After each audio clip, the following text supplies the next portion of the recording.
Grandma, Malu, and Unni entered the puja room. You were saying that Kaikeyi was going into the chamber of anger. What is that, Grandma? It is a room that the queen enters when she is very angry about something. When Kaikeyi entered the room, the others in the palace knew that she was very angry. She flung away her garments and her ornaments, and she dirtied her clothes. She covered her face with her hands, and she started weeping.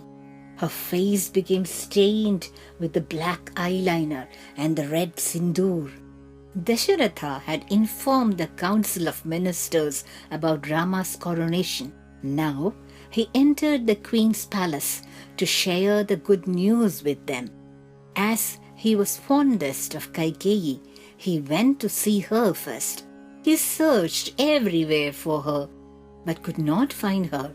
This was puzzling, as she was always there to receive him with love. Where could she be? He asked Kaikeyi's maids. They told him, "O king, our mistress has entered the chamber of anger, but we don't know why. Please go there to find out why she is so angry." Dasharatha walked quickly into the chamber.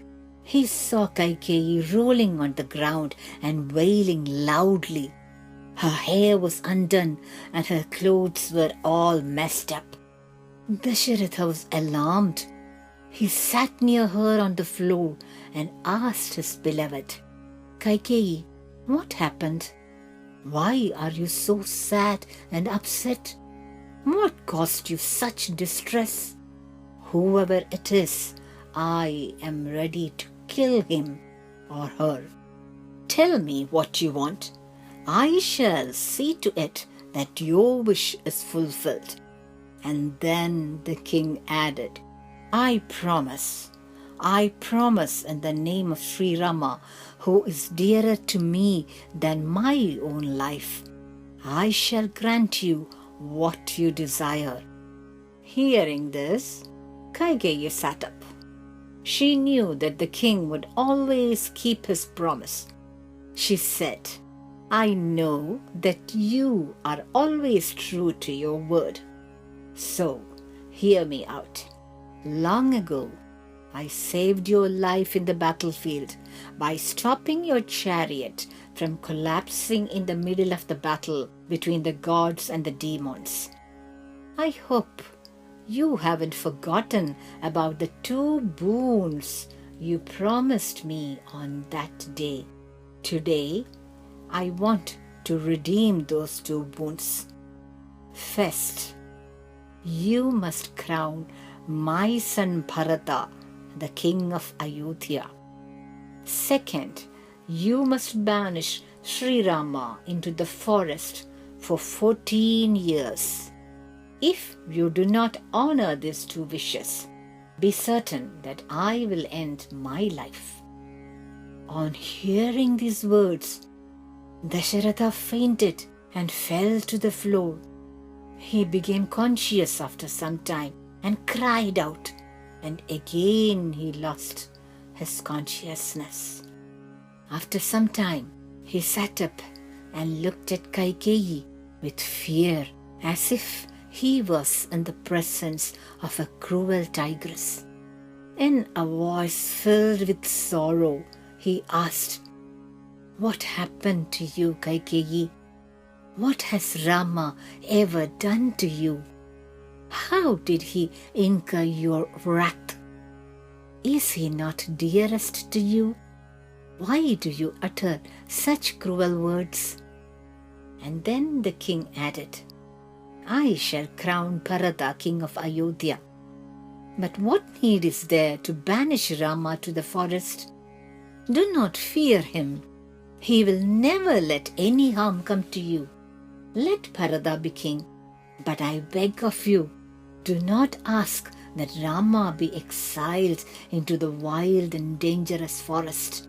Kaikeyi replied, "You swore in Sri Rama's name to honor your pledge. Will you break your oath?" If you do not banish Sri Rama to the forest by tomorrow morning, I shall take my life." Dasharatha could not even begin to think of separation from his Rama. He lay on the floor, crying out, "Rama, O Rama, my son." Thus he spent the whole night lamenting in sorrow. The boons he had once promised Kaikeyi were proving to be his undoing. His heart was breaking at the thought of sending Sri Rama away to the forest.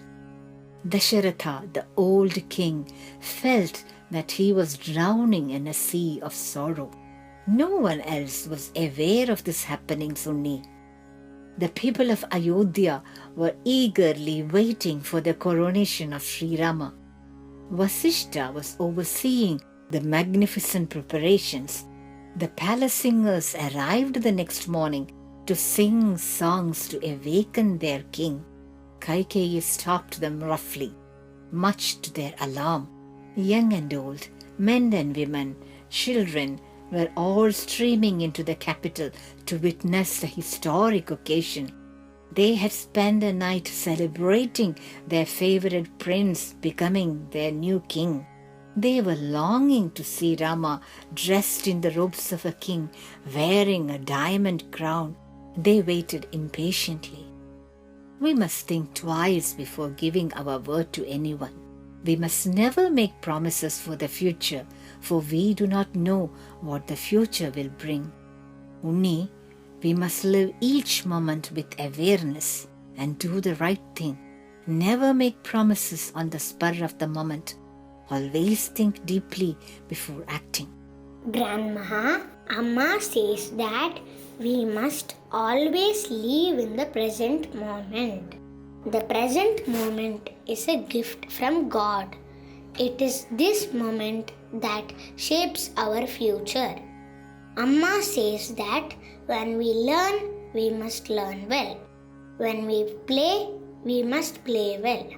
And when we pray, we must pray well.